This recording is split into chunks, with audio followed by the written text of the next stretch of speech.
중증 장애인 어린아이 하나가 태어나게 됩니다.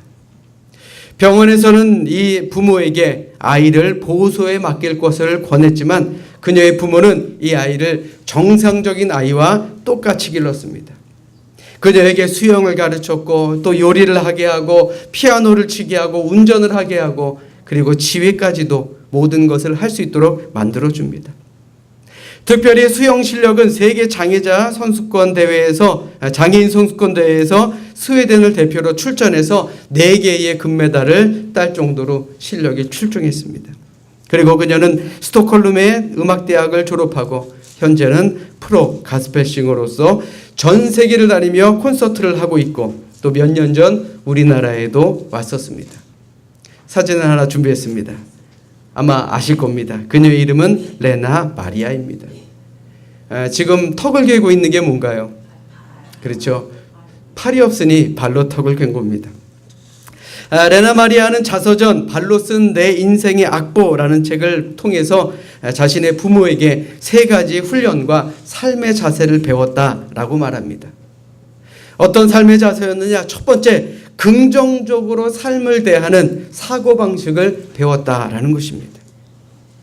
그녀는 부모의 삶을 통해서 어떠한 상황 가운데서도 비판적이거나 비관적인 관점으로 바라보지 않고 가능성을 바라보고 유익한 면을 먼저 보는 법을 배웠다라고 이야기합니다.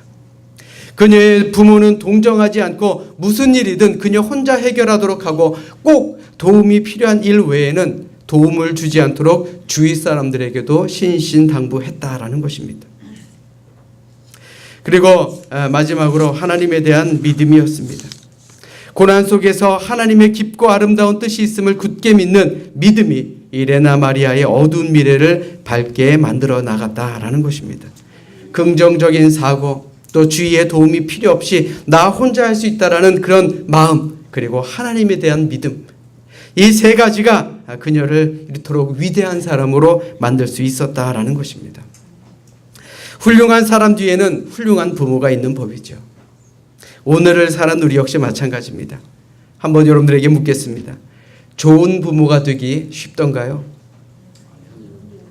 아닐 줄 알았습니다. 저도 똑같거든요.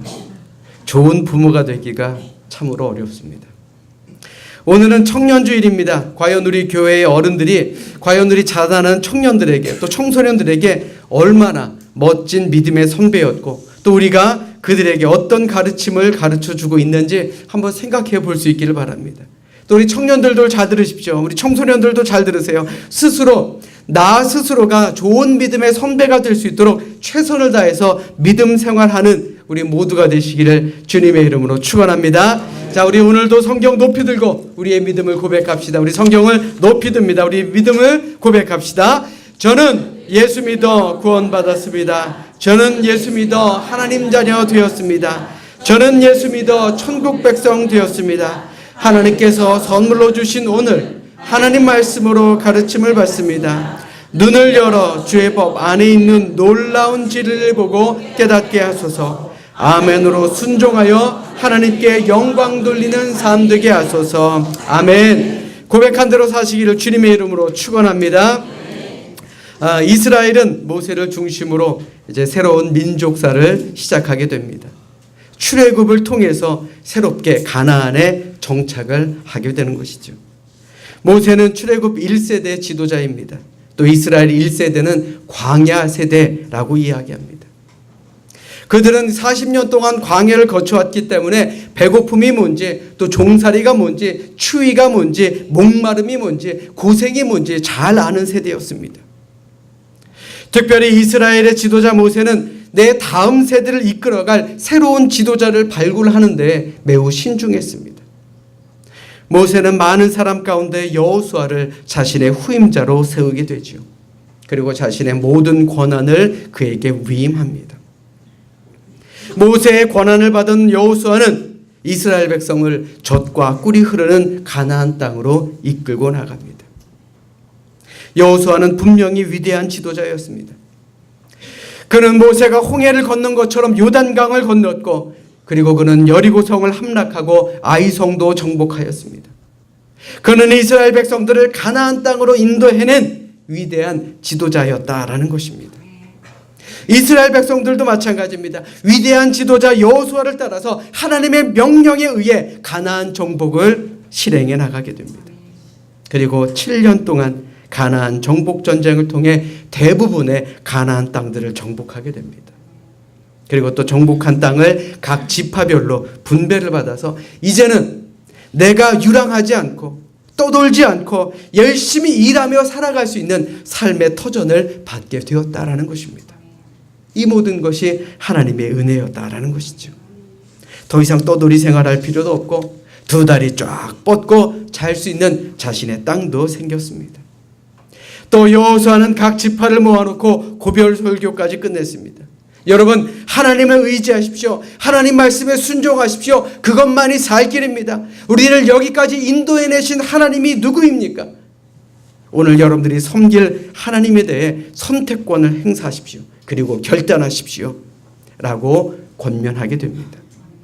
이것이 여호수아 23장부터 24장까지의 말씀입니다. 그리고 오늘의 말씀에 보니 여호수아가 110세에 죽었더라 라고 성경은 말하고 있습니다.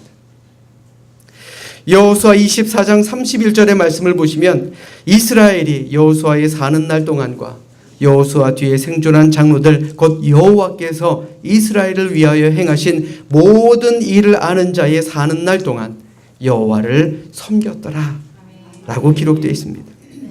다시 말해 모세로부터 시작된 이 출애굽이 여호수아에 이르기까지 이제 모든 것이 완벽하게 해피엔딩으로 끝나는 것 같이 보였습니다. 그런데 여러분들 잘 들으십시오. 가나안 정복은 완전한 정복이 아니었습니다.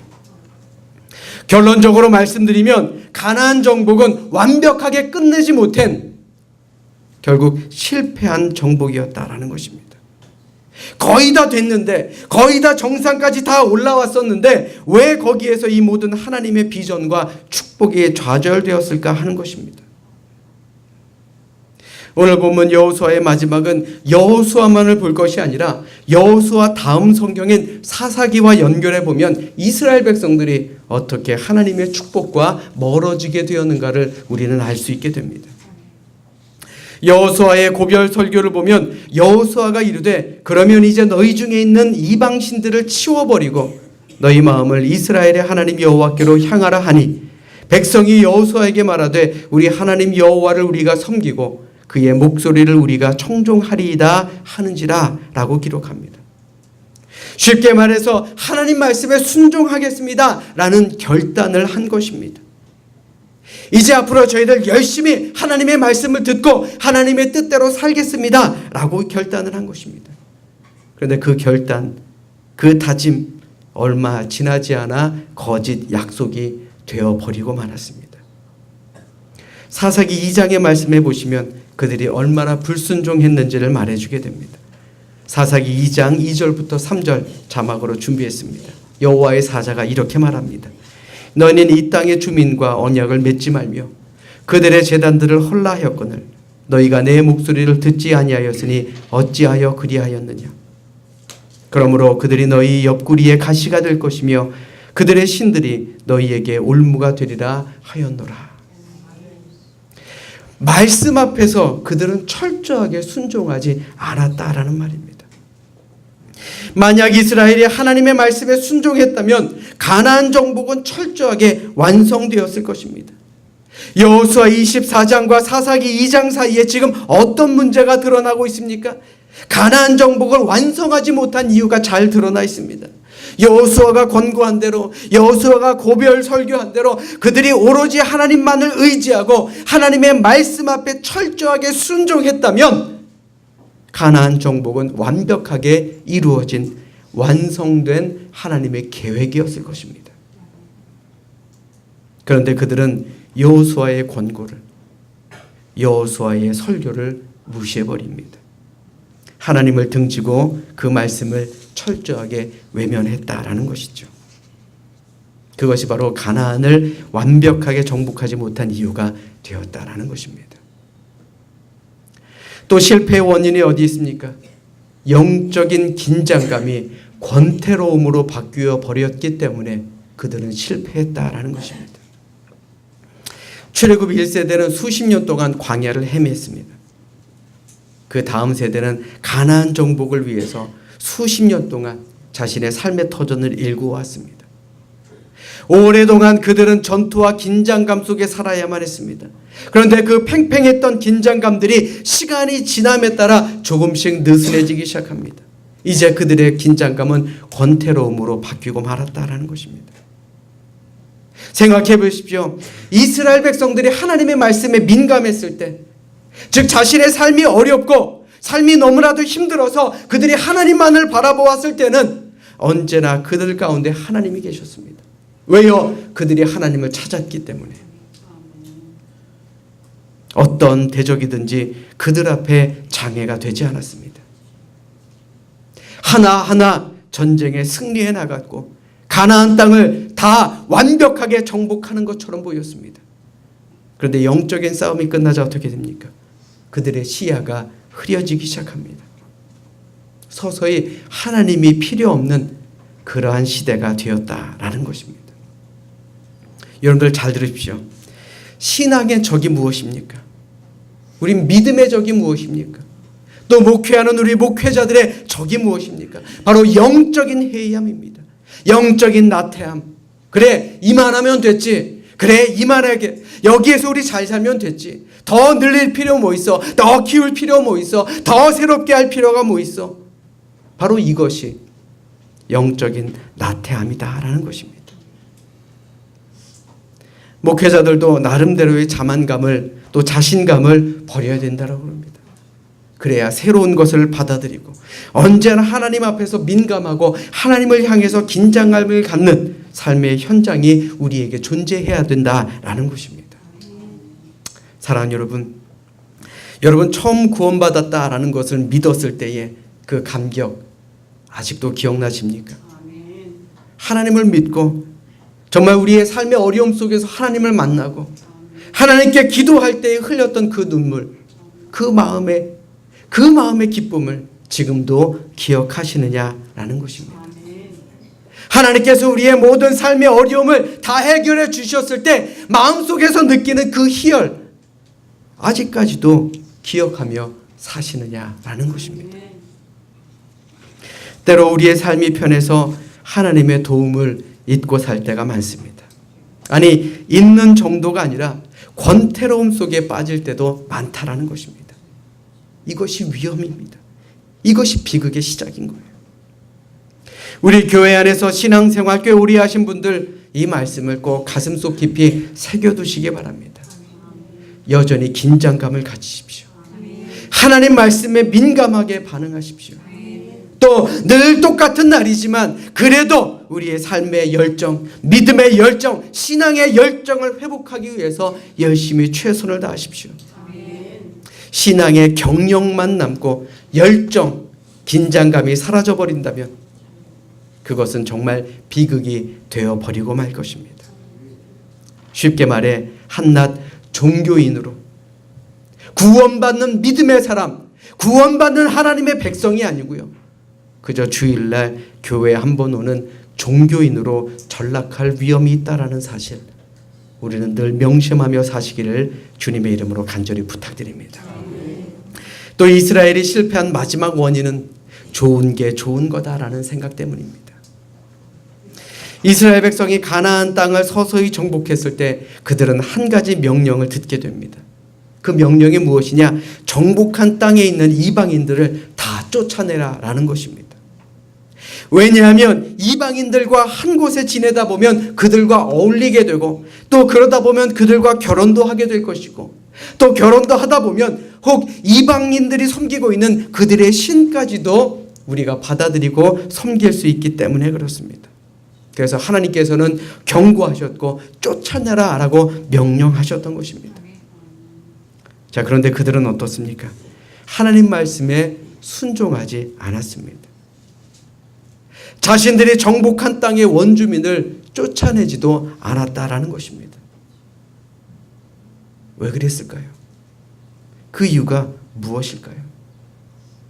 좋은 게 좋은 거다 라는 생각 때문입니다. 이스라엘 백성들 지금까지 농사라는 것 한 번도 지어보지 않았습니다. 그들이 광야에서 40년을 보냈을 때, 광야를 지날 때에는 새벽마다 하나님께서 주시는 만나를 먹었습니다. 농사를 짓지 않았습니다. 그런데 이제는 어떻게 됩니까? 가나안 땅을 정복해 나가니까 농사를 지어야만 합니다. 자신의 밭을, 자신의 터전을 일구어야만 합니다. 그런데 농사 짓기가 쉽던가요? 농사 짓는 거 어렵죠. 그때 가장 편한 방법이 무엇입니까? 원래 살던 원주민을 이용하는 것입니다. 자, 이 사람들 다 없애버리지 말자. 자, 저 사람들 우리 종으로, 노예로 써서 우리를 위해서 농사를 짓게 하고 우리는 좀 더 편안하게 살아보자. 이것은 어떻게 보면 새 보금자리를 만들어 나가는 이스라엘 백성들에게 자신들의 이익을 극대화시키는 하나의 지혜로운 방법이었습니다. 좋은 게 좋은 거잖아. 저 사람들 쓰면 좋은 거고, 우리가 굳이 저 사람들을 쫓아낼 필요 없는 거고, 저 사람들도 쫓겨나서 어디 가서 살겠어. 그냥 우리랑 같이 살면 좋지. 좋은 게 좋은 거 아니겠어. 이렇게 생각했다라는 것입니다. 그런데 여러분들 잘 들으십시오. 그 결과가 어땠는지 아십니까? 오히려 이스라엘 백성들이 정복했던 가나안 사람들이 오히려 자기들을 삼키는 강한 국가가 되어버리고 말았다라는 것입니다.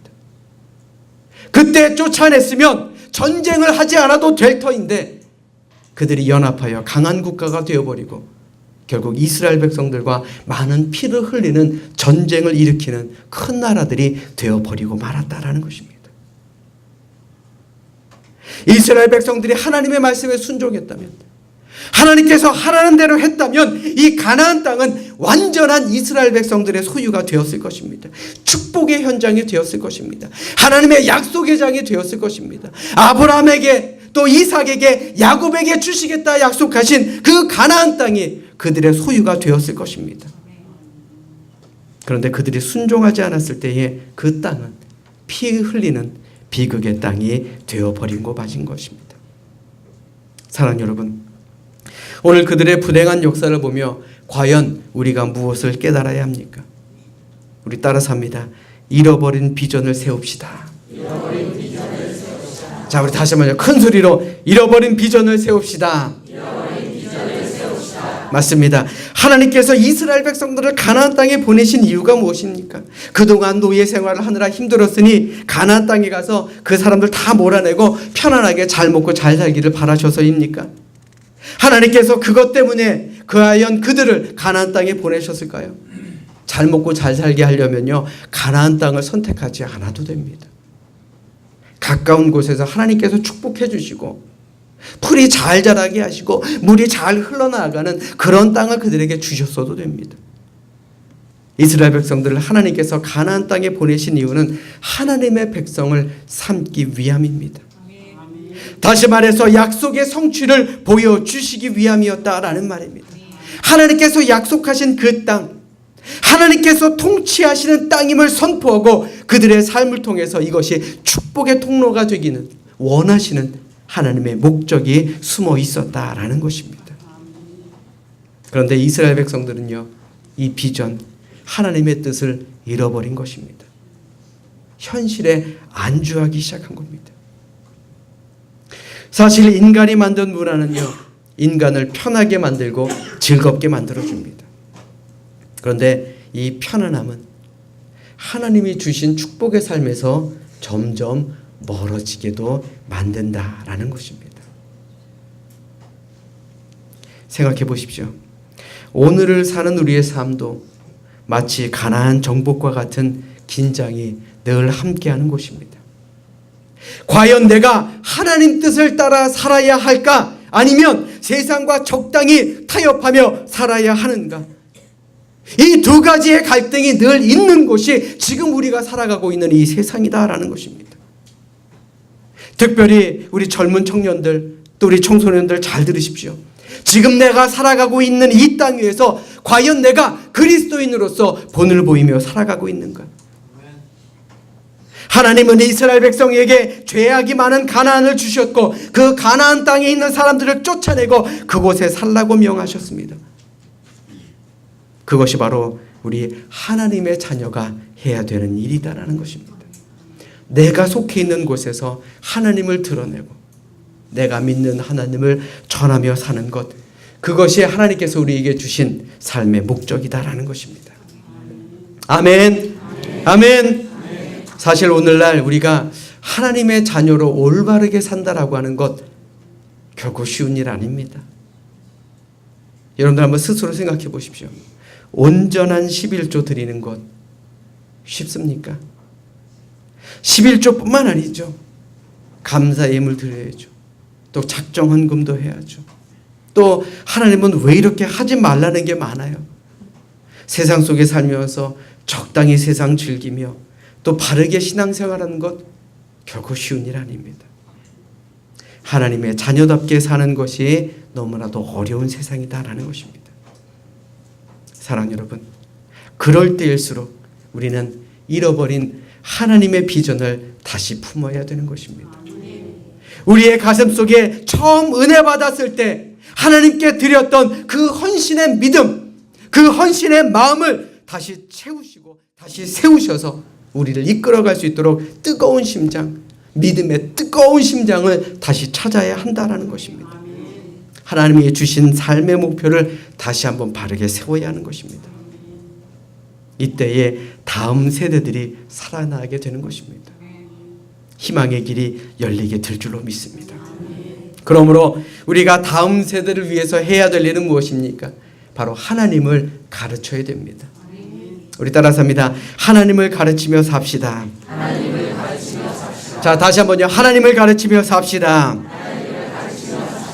여호수아 23장부터 24장에 나오는 여호수아의 마지막 설교를 잘 들어보시면 그가 얼마나 하나님을 사랑하고 또 하나님을 잘 섬겼는지 알 수 있습니다. 자, 그런데요. 24장 15절의 말씀에 보시면 조금 의아한 부분이 있습니다.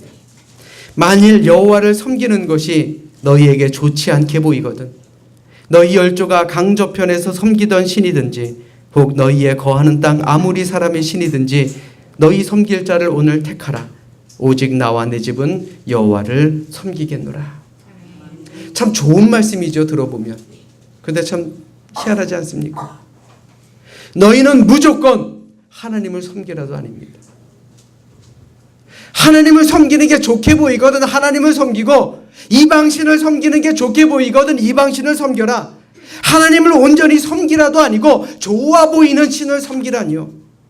여호수아도 그렇고 이스라엘 백성들도 이제까지 하나님께서 이스라엘 백성들 가운데 어떻게 역사하셨는지 잘 알고 있습니다. 하나님이 지켜주셨고 인도해 주셨고 하나님이 이끌어 주신 것 너무나도 잘 알고 있습니다. 그런데 후손들에게 뭐라고 가르칩니까? 너희들 눈에 좋아 보이는 걸 섬겨. 돈이 좋아 보여? 돈을 섬겨. 권력이 좋아 보여? 그러면 권력을 섬겨. 명예가 좋아 보여? 그러면 명예를 섬겨. 그런데 나는 하나님 섬길래. 이 얼마나 무책임한 일입니까? 후손들에게 이렇게 애매모호한 신앙의 유산을 물려주니 그 결과가 어떻게 됩니까? 하나님을 모르는 세대가 일어나게 되었다라는 것입니다. 사사기 2장 10절의 말씀을 보십시오. 우리 함께 한 목소리를 읽겠습니다. 시작. 여호와를 알지 못하며 여호와께서 이스라엘을 위하여 행하신 일을 알지 못하였더라. 아멘. 하나님을 알지 못하는 세대가 태어나게 되었다라는 것입니다. 다음 세대가 하나님에 대한 경험적인 지식이 없었다라는 것이죠. 환경이 완성되고 모든 것이 다 주어졌습니다. 그러다 보니 이 모든 것이 저절로 된 것처럼 또 당연한 것으로 생각합니다. 출애굽의 은혜와 가나안 정복은 바로 하나님께서 주신 축복 아닙니까? 그런데 이것을 깨닫지 못했다라는 것입니다. 왜요? 부모들이 자기의 신앙 체험을 자녀들에게 가르치지 않았기 때문에 그렇습니다. 모세는 일찍이 신명기를 통해서 자녀들에게 자신의 부모들이 출애굽할 때의 고난과 이 40년 동안 지켜주신 하나님의 은혜를 가르치라고 말씀했습니다. 왜입니까? 그래야 젖과 꿀이 흐르는 가나안 땅에 들어가도 하나님을 잊지 않고 살아갈 수가 있기 때문에 그렇습니다. 사랑하는 여러분, 우리는 과연 우리의 자녀에게 무엇을 가르치며 살아가고 있습니까? 어느 한 여론조사 기관이 20년 동안 한국인의 종교 의식에 대해서 조사했습니다. 특히 성도들이 살아가는데 가장 중요한 것이 무엇이냐라는 질문에 무엇이 1위였을 것 같습니까? 건강입니다. 2위가 돈, 경제력. 믿음이 11.4%, 또 구원의 신앙은 4.5%라고 대답했다라는 것입니다. 자, 이 결과가 우리에게 무엇을 가르쳐 줍니까? 우리 믿는 사람들이 하나님을 찾는 것 같지만 사실은 돈, 건강, 평안 이런 것을 구하고 살아가는 것입니다. 부모들이 자녀에게 가르쳐야 할 분명한 신앙교육을 하지 못하기 때문에 올바른 믿음의 세대, 믿음의 자녀가 성장하지 못하고 또 교회의 다음 세대인 젊은이들이 사라져가고 있는 것 아닙니까? 대학생들에게 물었습니다. 종교가 무엇입니까? 66% 이상이 무교입니다 라고 대답했다라는 것입니다.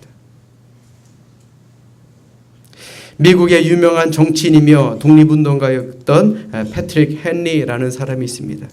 그런데 그가 남긴 연설 가운데 한 가지 인상적인 연설이 있습니다. 조그만 모임에서 자신의 가족들에게 모든 재산을 분배한 다음에 그는 이렇게 말했습니다. 나는 이제 나의 모든 재산을 가족들에게 나누어 주었습니다. 그런데 이들에게 꼭 한 가지 주었으면 하는 것이 있습니다. 그것은 기독교 신앙입니다. 만일 저들이 신앙을 가진다면 내가 저들에게 한 푼도 주지 않아도 저들은 부자일 것이고, 만일 저들이 신앙을 가지지 못한다면 내가 저들에게 온 세상을 다 준다 해도 저들은 가난한 사람일 뿐입니다. 사랑하는 여러분, 마지막 날 우리가 이 땅을 떠나게 될 때에 우리 사랑하는 자녀들이 무엇을 어떻게 또 어떠한 삶을 살기를 원하십니까? 사실 요즘 우리가 살아가고 있는 이 시대, 자녀들을 올바로 양육하기가 매우 어려운 시대다라고 합니다. 혼란스러운 만큼 세상은 빠르게 변해가고 있죠. 뭐 이런 우스개 얘기가 있습니다. 어느 집사님이 갑자기 급한 볼일이 생겨서 자신의 아들을 맡겨놓을 곳이 없어서 목사님네 댁에 잠시 맡겨놨습니다. 이제 저녁 식사 시간이 돼서 목사님이 그 꼬마에게 이렇게 이야기합니다. 얘야, 너 오늘은 네 기도를, 식사 기도를 한번 듣고 싶구나. 아이가 갑자기 당황하기 시작합니다. 그러자 목사님께서 야, 엄마가 식탁에서 너희들에게 늘 하시던 기도 있지 않니? 그거 한번 해봐 라고 이야기합니다. 그러자 그 5살 먹은 꼬마애가 하는 말이, 야, 주는 대로 안 처먹어? 흘리지 말고 내가 너희들 때문에 죽겠어. 그렇게 이야기를 했다라고 합니다. 참 세상 살기 힘들죠. 물론 뭐 우스갯소리입니다만은 아이들에게 좋은 부모가 된다는 것이 참으로 어렵습니다. 그러므로 우리는 새로운 비전을 다시 붙잡아야 됩니다. 우리가 처음 예수를 믿었을 때 붙들었던 그 주님의 사랑, 나를 부르신 하나님의 그 사랑 앞에서 주님, 내가 이 세상의 등대가 되어 살겠습니다. 하나님의 빛과 소금처럼 저희들 이 세상을 밝히 비치고 맛을 내며 살겠습니다 라고 결심했던 그 결심, 그것을 다시 한번 붙들어야 된다라는 것입니다. 이스라엘 백성들이 하나님의 말씀에 순종하지 않았을 때에 자기 세대만 무너진 것이 아닙니다. 더 큰 문제는 다음 세대들도 무너지기 시작했다라는 것입니다. 그래서 패역한 역사가 사사기를 통해 반복되는 것 아닙니까? 그러므로 이제 내가 하나님의 자녀로 거듭났다면, 내가 하나님의 동역자로 세워졌다면 나를 통해서 더 이상 이러한 잘못된 세대가 계승되지 않고 하나님의 비전과 하나님의 열정과 하나님을 향한 감동들이 대를 이어 전해질 수 있도록 최선을 다해 가르치는 우리 모두가 되어야 할 줄로 믿습니다.